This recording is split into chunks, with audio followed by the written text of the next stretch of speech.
She called the cops on a federal ranger for camping on his own land. But what happened next? Karen had no idea who she was messing with. The red and blue lights cut through the darkness, bouncing off the calm waters of Silver Pine Lake. My daughter dropped her marshmallow stick as the police cruisers pulled up to our campsite, their headlights flooding our peaceful evening with harsh white light. My wife pulled our son closer as two officers stepped out, their flashlights sweeping across our tents and camping gear. "Evening, folks," the lead officer said, his tone professional but cautious. "We received a complaint about unauthorized camping and potential property damage. I'm going to need to see some ID and any permits you might have." I stood slowly, keeping my hands visible as I reached for my wallet. "Of course, officer. I'm Marcus Thompson, and this is my family. We're camping on my property." I handed over my driver's license along with a folder of documents I always kept handy. "You'll find the deed, survey maps, and my federal employment ID in there." The officer's eyebrows rose as he scanned the papers with his flashlight. His partner leaned in, and I heard him whisper something about federal boundaries. I pointed across the lake to where a row of McMansions glowed with landscape lighting. "I'm guessing your call came from over there. Someone named Karen Whitfield, perhaps." The officers exchanged a look that told me everything I needed to know. "Sir, are you saying this is federal land?" "Not just federal land, officer. This property has been in my family for 4 generations, and it borders the Cascade National Wildlife Reserve. I'm actually the senior ranger for this district. Whoever called you might want to check their facts before calling 911 on federal property.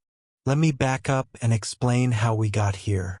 My great-grandfather purchased this land in 1923, long before the suburban sprawl reached this far out. The property sits on a pristine section of Silver Pine Lake, surrounded by towering evergreens and untouched wilderness. When the government established the Wildlife Reserve in 1967, our land became one of the few private parcels with direct access to protected waters. Every summer since I was 5 years old, my family has spent a week camping here. It's our tradition, our sanctuary from the chaos of modern life. As a park ranger and conservationist, I've dedicated my career to protecting places like this.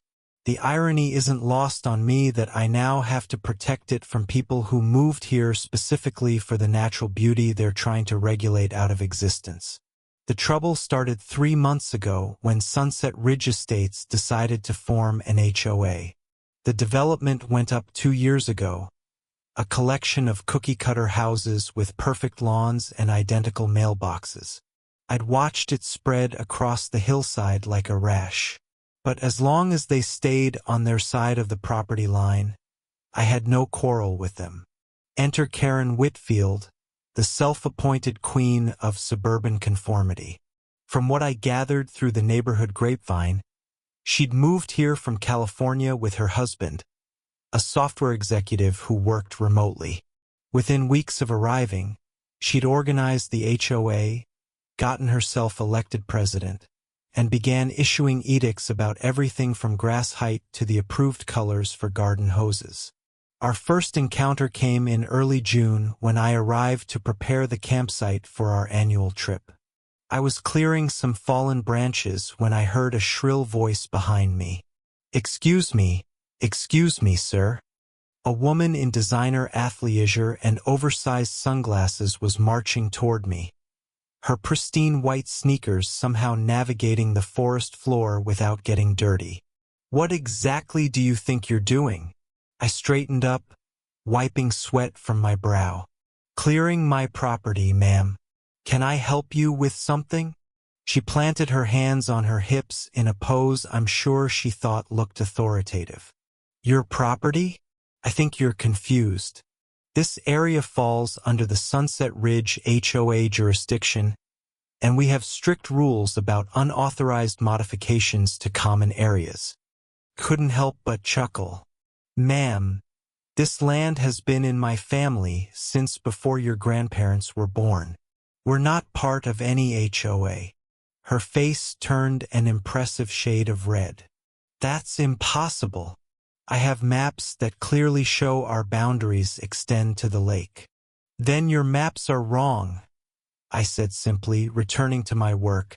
She sputtered for a moment before pulling out her phone. "I'm documenting this vandalism. You'll be hearing from our legal team." "Looking forward to it," I called after her as she stomped away, already dictating notes into her phone about the vagrant destroying community property. I thought that would be the end of it. I was wrong. 2 weeks later, when my family arrived for our camping trip, we found a series of bright orange notices stapled to trees around our property. "Private property, Sunset Ridge HOA, no trespassing," they proclaimed in bold letters.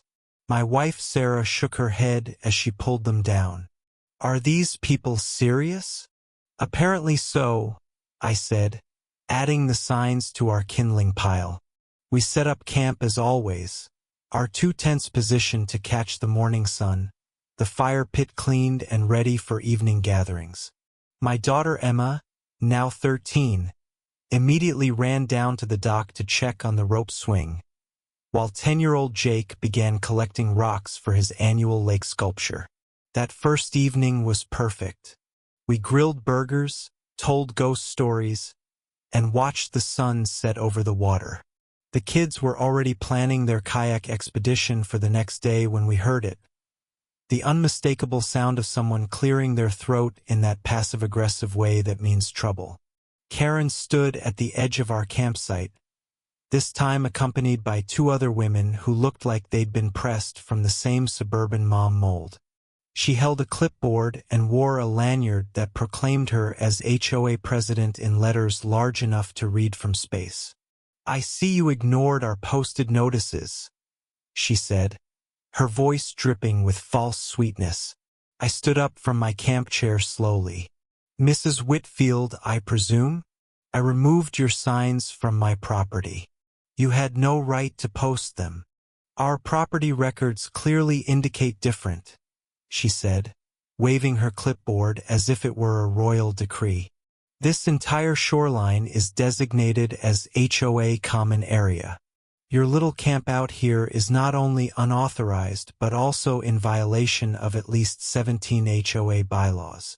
Sarah stepped forward, her teacher voice in full effect. "Ma'am, we have documentation going back a century showing our ownership of this land. We're not part of your HOA and we never agreed to any bylaws." Karen's companions whispered behind their hands while she puffed up like an angry turkey. "Documentation can be forged. I've already contacted our attorney, and I'm prepared to file a formal complaint with the county." "Please do," I said calmly. "While you're at it, you might want to have your attorney explain the concept of federal land boundaries and the penalties for harassing federal employees in the performance of their duties." Her eyes narrowed. "Are you threatening me?" "Not at all. I'm informing you that this property borders a federal wildlife reserve, and as the senior ranger for this district, I have certain authorities you might want to familiarize yourself with before you escalate this further." She laughed, a sound like breaking glass. "A park ranger? How adorable. Well, Mr. Ranger, your little campground is an eyesore that's bringing down property values. Those tents are visible from my patio, and the smoke from your illegal fire is a health hazard." Jake tugged on my shirt. "Dad, why is the angry lady yelling at us?" "Because some people think the whole world should follow their rules," I told him, loud enough for Karen to hear. She spun on her designer heel. "You'll be hearing from the authorities about this. We have a zero-tolerance policy for vagrancy in Sunset Ridge." Over the next 3 days, Karen's harassment campaign intensified. She photographed us constantly from the ridge, her camera's flash visible even in daylight. She filed noise complaints about our evening campfire songs, despite the fact that we were easily a quarter-mile from the nearest house.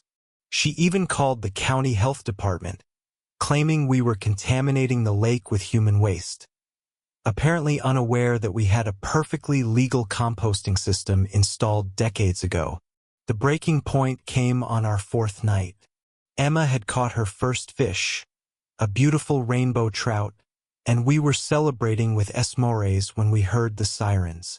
2 police cruisers navigated the dirt access road, their lights painting the trees in alternating red and blue, which brings us back to where we started, with officers reviewing my documentation while Karen watched from the ridge, no doubt certain her moment of triumph had arrived. The lead officer finished examining my papers and turned to his partner. Radio dispatch. Have them contact Fish and Wildlife, state level. We need to verify federal boundaries and jurisdiction. He handed my documents back. Mr. Thompson, I apologize for the interruption. We need to follow up on the complaint, but it's looking like this is a misunderstanding. No misunderstanding, officer, I said. Mrs. Whitfield has been informed multiple times that this is private property outside HOA jurisdiction. She's also been told that she's interfering with federal land management, as I often conduct wildlife surveys from this location. The radio crackled to life, and after a brief conversation filled with official codes and references, the officer's expression shifted from professional neutrality to something closer to annoyance. Not at me, though, Mr. Thompson, state Fish and Wildlife confirms your property boundaries and your federal status. They're actually quite interested in this situation. Apparently, there have been some concerns about development encroachment on the reserve buffer zones. I nodded. The Sunset Ridge development has been pushing boundaries since day one. I filed several reports about runoff and light pollution affecting the reserve. Dad, Emma whispered. Is Mrs. Whitfield in trouble? The officer seemed to hear her. Well, filing a false police report is a misdemeanor, and if this escalates to harassment of a federal employee. He trailed off, but the implication was clear. His partner had been taking notes. Sir, would you like to file a complaint? We have multiple incidents documented here. I considered it for a moment, then shook my head. Not yet, but I would appreciate if you'd make a record of this incident and perhaps have a word with Mrs. Whitfield about the difference between HOA property and private land. The officers agreed and made their way up to the ridge, where Karen waited with her arms crossed. I couldn't hear the conversation, but her body language went from imperious to defensive to something approaching panic in the span of 5 minutes. When one officer pointed to the federal boundary markers I'd installed years ago, clearly visible with reflective tape, she began gesticulating wildly. The next morning, I was contacted by the regional director of Fish and Wildlife. Word of the incident had traveled up the chain, and they were very interested in establishing clearer boundaries and public access points. The conversation was enlightening.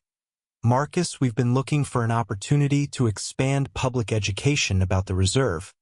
Director Coleman explained. Your property would be perfect for an official access point with educational signage. Would you be interested in partnering with us?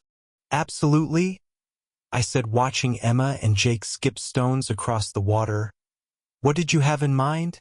What they had in mind turned out to be a comprehensive plan that would not only protect my property from future HOA encroachment, but also establish it as an official gateway to the reserve. The federal government would install permanent markers, educational kiosks, and even improve the access road, all while maintaining the land's natural character. Karen, meanwhile, was facing her own challenges. The police report had triggered an investigation into whether the HOA had been overstepping its authority.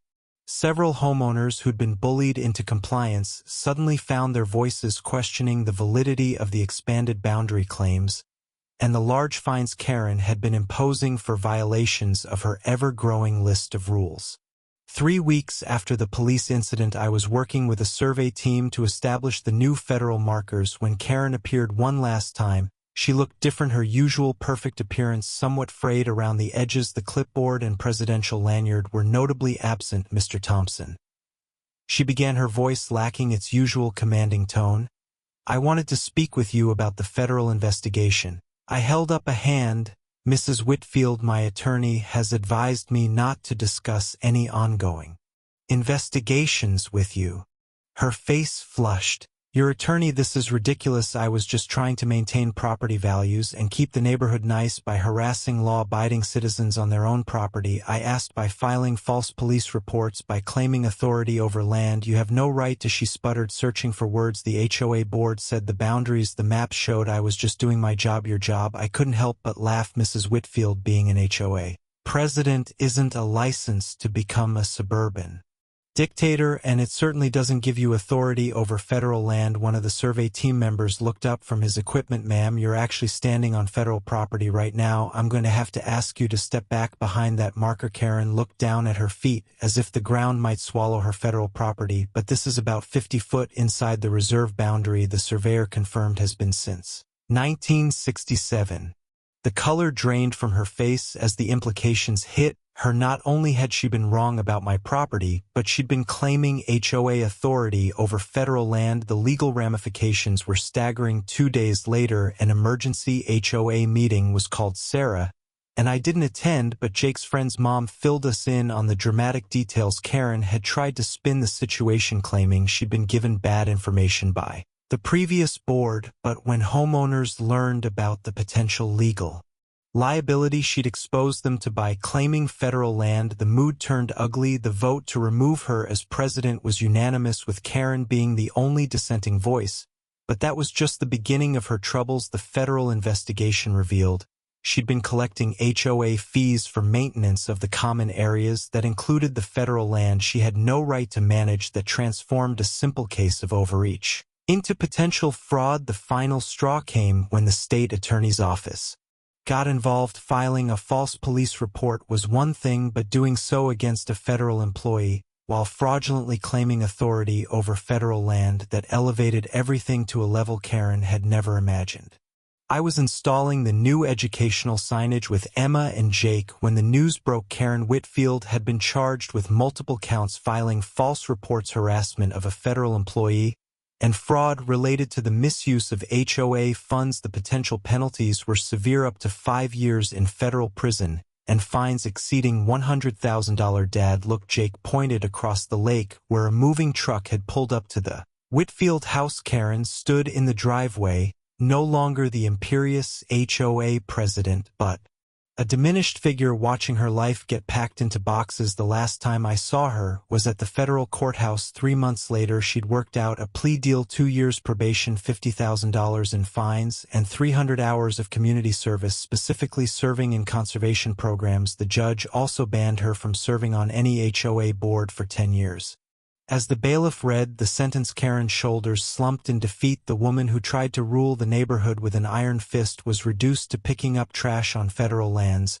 She'd once claimed to control the same lands where my family would continue camping for generations to come, protected now not just by a century-old deed, but by the full weight of federal law. When she turned to leave the courtroom, our eyes met. For just a moment I saw no defiance left, only the hollow look of someone who'd learned too late that some boundaries, especially federal ones, are not meant to be crossed. In the end, Karen learned the hard way: federal land isn't part of your HOA. When you play games with power, you better know the rules. And this time, the ranger made sure she wouldn't forget them.